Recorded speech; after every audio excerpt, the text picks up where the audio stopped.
No great problem has ever been solved by just one person by themselves. If you're going to do anything impactful, you have to inspire other people to become part of it. Startups succeed is because no one is afraid to fail. Succeeding actually doesn't teach you anything. People were still saying, oh, smartphones are just this fad. It'll go away. The funny thing about 2010 is this was a debate. People didn't know which one was right.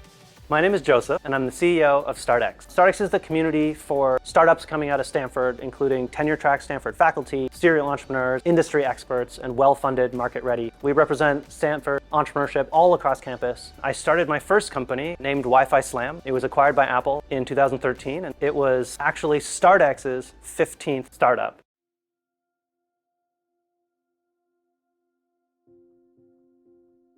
Actually, most of my life, I have mostly made choices based on the options available. I know people who say, oh, I want to be a journalist in 10 years. I'm going to do the little steps one way or another. I went to Stanford because they accepted me. I went to Waterloo. This one seemed a little more useful undergraduate education. Normally, to pass a school term, you would have to finish your midterm exams and get a good score, finish your final exams and get a good grade. But Waterloo is a little bit different. You have to pass your midterms, but you also have to apply to up to 50 jobs in the real world. And then you have to pass your final exams, but you also have to go interview with those companies and get at least one job offer, work there for at least 4 months, and get a positive performance review. A lot of people choose one industry they want to be part of, right? So they say, okay, I want to learn to do graphic development. So I'm going to work at a small graphics company and then I work at another graphics company, and they do that. But I gave myself the rule. I said, every time I apply for a job, I'm going to apply only for industries I've never worked in before. So I started in finance, went to telecom, robotics, and computer vision, enterprise software. Lastly, I went to work at Google. We were doing consumer web. I didn't care if it was better or worse. I felt like if I was just doing things everyone else is doing, we're never gonna get anywhere interesting. The very first opportunity I had to start a startup, I didn't do it because I wanted to be in a startup. We just did it because most of the people around me are writing papers, and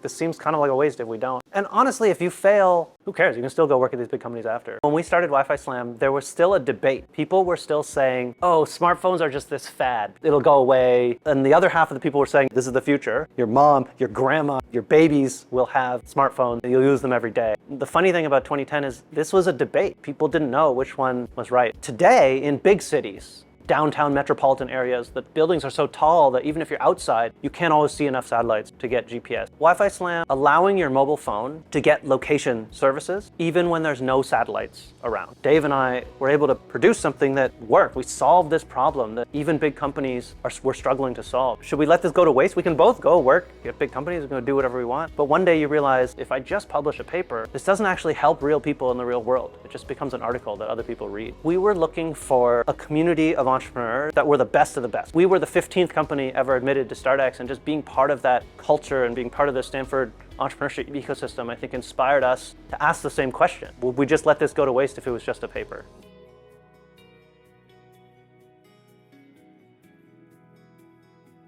We didn't know anything about start running our own tech company. It was only for the StartX community, the Stanford community, and the StartX program that over the next 3 years, we learned everything about each step along the way, what to do, how to do it. We spent maybe 90% of our time at StartX for the first year or two of our company. We had problems that we had to solve. We had customers we had to get in front of. If you're in any of these programs, you think, oh, they're going to help me with X, Y, and Z, and then I'm going to succeed. And the funny thing about community, or at least my experience, was we would show up and we would say, hey, oh, there's this mentor was here. They know X, Y, Z. Can you help me get a business deal? And they told us, no, you need to learn how to do this yourself. If you're building an enterprise tech company and you need to sell or license your technology to big companies, you need to learn how to do your own sales. If you can't learn how to do that, we'll be doing it for you forever. Most accelerators won't do this because they need you to come back and be engaged so you can get the resources that are there. But StartX was willing to say no, and I was furious. I actually I was really unhappy with StartX for a good 6 months there. I still remember it was October. We had just moved to a new office, and we were on the whiteboard and we were charting out the different sales leads that we had, what we were gonna do, next steps for each one. And it struck me wait a minute, I know how to do this now. Dave and I were making a plan. Jessica was out talking to customers, and it was only because they forced us to learn it. It's because they didn't help us that helped us the most. It was because of that night in October that then I came back and I told StartX, okay, you were right, sorry, and I'm gonna let's do some other stuff. We have this saying where if I give you a fish, I can feed you for a day. If I teach you to fish, then I can feed you for a lifetime. But the teaching can be much more uncomfortable. It's also not fast. You can't solve a problem for someone tomorrow. If we're really in this to create great entrepreneurs, if we're not in it just to bet on a company or an idea and make sure it succeeds as fast as possible, we need to do what's right for the founders. That was my personal experience going through the early startup journey, and I think that's really shaped why StartX here resonates with me so much. In 2013, we were caught in a bidding war. We sold our company to Apple. We couldn't have done it without StartX.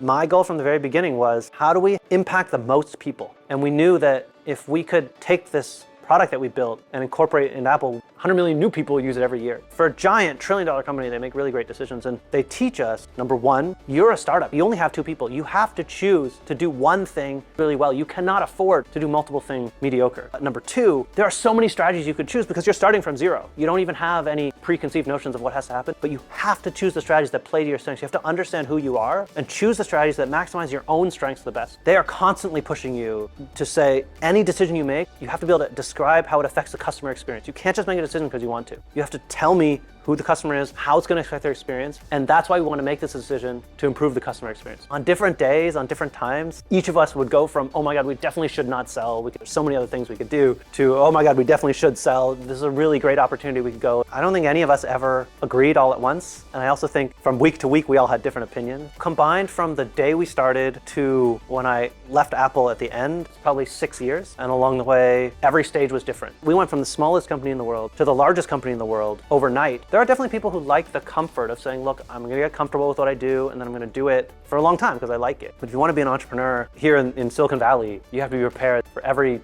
year of your life to be completely different. Every day now, when you use your phone, either in a big building like a mall or an airport, or in a large metropolitan area where there's tall buildings, you're probably running WifiSlam technology as well. Every time I'm in an airport and it tells me I'm in front of gate 23 instead of gate 24, I know how that happens.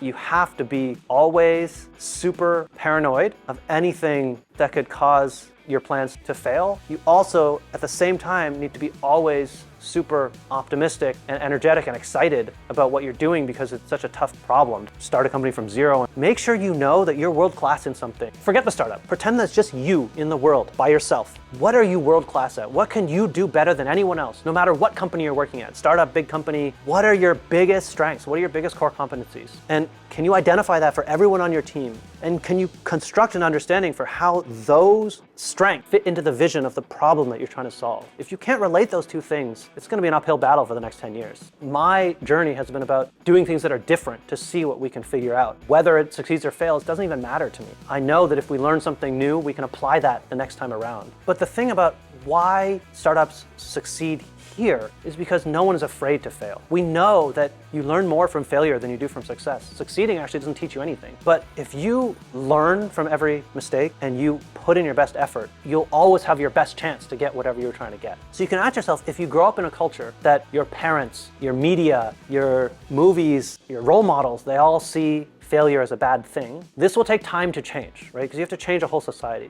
But what I can challenge you to do is say, okay, what about these 3 cultural points aren't about failure? They're about trying to inspire others rather than solve a problem by yourself. The people that create the most innovation, they always think about problems outside their own assignment, right? So you assign me to do something and I do it, but I'm also thinking, oh, but wait, how does this affect this and this, these other parts, other teams? Maybe I'm not on, maybe I can make their lives better too. Number 2, they're not afraid to challenge the status quo. They're not afraid to be different. Because when you're different, people don't know if it'll succeed or fail, but you can't be afraid to be different. Number 3, when you want to solve a problem, no great problem has ever been solved by just one person by themselves. If you're gonna do anything impactful, you have to inspire other people to become part of it. Even in a big company that has nothing to do with entrepreneurship, they are always tend to lead to innovation. Thinking about problems, being able to help more people than just what you've been assigned. I wonder if the people who think that way, failure doesn't matter anymore, because at least I did something different. At least I inspired some people to agree with me. And at least I tried to help